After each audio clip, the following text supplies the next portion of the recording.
Welcome to episode 25. This is a special episode. We are discussing what to say on stage, what not to say on stage, basically how to let your personality shine through and the reasons why. Yeah, first of all, let me make a personal comment here. If I hear one more performer say, "Are we having fun yet?" I may throw up. I can't hear y'all. And yeah, then you have to say it again. And, then of course you have to do the wave, and then sometimes let's start clapping. And all of that is fine if it is natural, already happening in the audience. The idea is not to try to get them excited and watch it die while you're singing. The idea is to create an atmosphere on stage that makes them want to clap and sing along or scream or anything else that would give you an exciting show. And stop putting it on the audience. Prepare yourself. Yeah, Right? I mean, he makes a good point. We went to an event, and this guy, I mean, you felt threatened. You felt like if you didn't put your hands in the air, it was going to be some problems. So, I mean, you never want the audience to feel forced to do anything. So, you want it to be completely natural. So, I mean, have your natural charisma, energy, enthusiasm, anything that's interesting about you, the day, the news, sports, something that just needs to be mentioned other than something to kill space and time, and you feel like the people aren't loud enough yet, or they're not clapping or standing up in their, on their seats or out of their seats. It's So, called timing.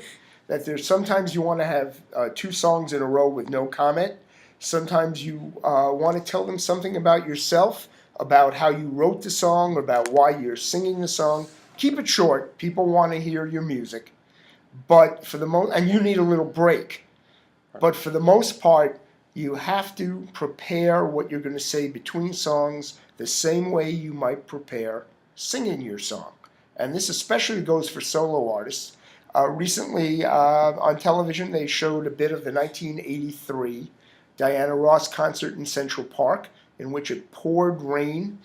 And then she came back a second day and did another 2.5 hours by herself. No one else on stage but her. The band, the backup singers, everyone was not in view. And she handled that stage and had more than 1 million people in Central Park. And she handled them, got them excited. She didn't have to say, "Are we having fun yet?" until she felt that they were. And that's the exciting part. People naturally clapped. They naturally sang along. So your challenge is, if you're not famous yet, how do you get people excited? And that's going to take some thinking. One of my things, I was just talking to Kevin about it, watching a rap singer, I want to know who they are. especially screaming in the mic. Thank you. You may know their song already, so you may already know the lyrics, but I want to know what stimulated them to either write it or perform it. What's some background? Just 2 minutes of it. Tell me something about the person so that I want your autograph, so that I'm getting to know who you are as a performer, not just watching you roam the stage left and right, trying to get the song over at me. And to even bring this closer to home, we got a lot of fans out there that like to watch American Idol and X Factor, all these kind of shows. But if you guys notice, they never just go from song to song or artist to artist. There's always a story, at least a second, 30-second, 2-minute spiel on something about their health issues, something about their parents, just, whether they were childhood stars and they finally got their chance at fame. So people want to know about the person that's in front of them.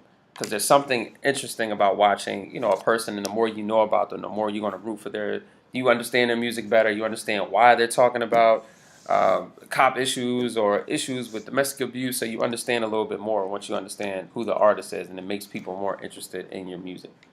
And find out after you try it out once or twice. Maybe you're talking too long. Maybe you're depressing people Right. with some background story that's not happy. Yeah, don't use it for therapy. Right, unless you happen to sing sad songs, then it may be totally appropriate for the mood. Maybe you want your audience to leave and commit suicide.